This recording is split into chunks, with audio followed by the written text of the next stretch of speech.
O segundo tipo de possibilidade de uma cobrança indevida é devido a um serviço não contratado. Tem lá a cobrança, mas você não pediu. Um exemplo é fraude. Existem diversas situações e as empresas de telecom elas tentam evitar ao máximo e fazer ações em que evite-se esse tipo de situação, mas não tem como ser 100%. E pode acontecer uma possível fraude. Eu já vi diversas situações, mas, em resumo, fraude pode acontecer de você ter um serviço, mas você ter uma cobrança porque você não pediu aquele serviço. Quando você pensa em gestor de telecom, o que acontece, e muito pelo que eu vejo, é alguém se passar pelo gestor e fazer uma solicitação. Isso, entenda simples, é um crime.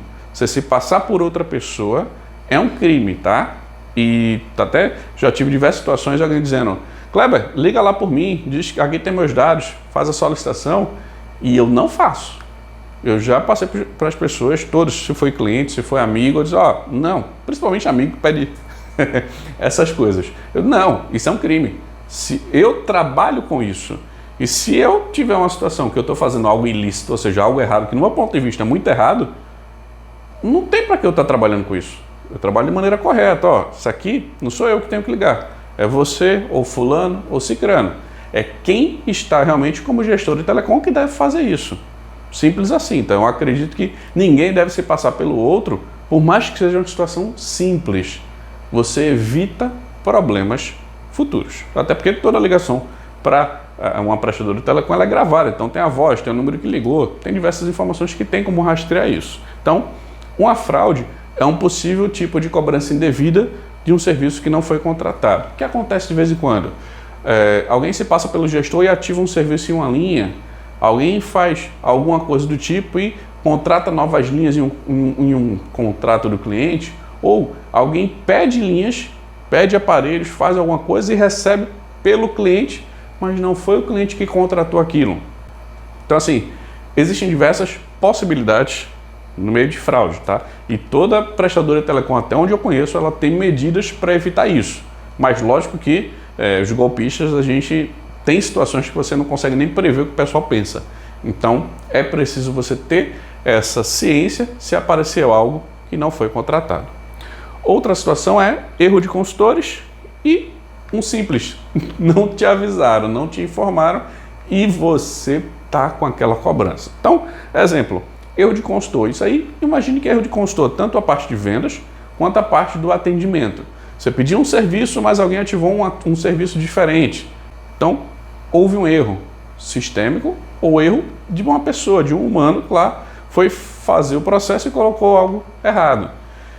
Isso aqui, você tem que ter muita atenção, principalmente na renovação de contratos ou aditivo de contrato, porque pode ter um serviço lá adicionado que você não está vendo, ou o que é o não te informaram. Por exemplo, as prestadoras hoje de telecom, eu acho que todas, se não a maioria, por exemplo, de telefonia móvel, você tem além do plano de serviço, alguns serviços digitais, alguns serviços agregados.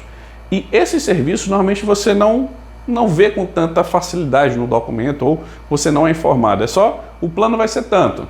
Mas na fatura tem lá a divisão dos serviços. E você pode não ter sido informado sobre aquilo e achar que isso é uma cobrança indevida ou ser uma cobrança indevida de fato. E aí você tem que avaliar isso. Normalmente você bate com um contrato que tem sobre aquela utilização das linhas, dos contratos e tudo mais, e você consegue ter essa ciência. Normalmente esses erros de não te informaram não acontecem com banda larga. Porque banda larga você vai ter aquele uso de internet, aquela velocidade e teoricamente não tem mais serviços. Aí você não vai ter tanto erro nesse cenário, mas alguém pedir para você um contrato de banda larga e depois, por exemplo, você tem lá um CNPJ da empresa com a cobrança indevida e você não sabe por quê, pode ter acontecido uma situação de fraude ou uma situação de erro. Por exemplo, um outro exemplo que me veio aqui agora, você contratou para um CNPJ X da matriz da empresa, mas alguém colocou no CNPJ de uma filial, você não sabia, não foi, não viu tal e a linha foi bloqueada, foi suspensa, teve uma cobrança lá que você não sabia.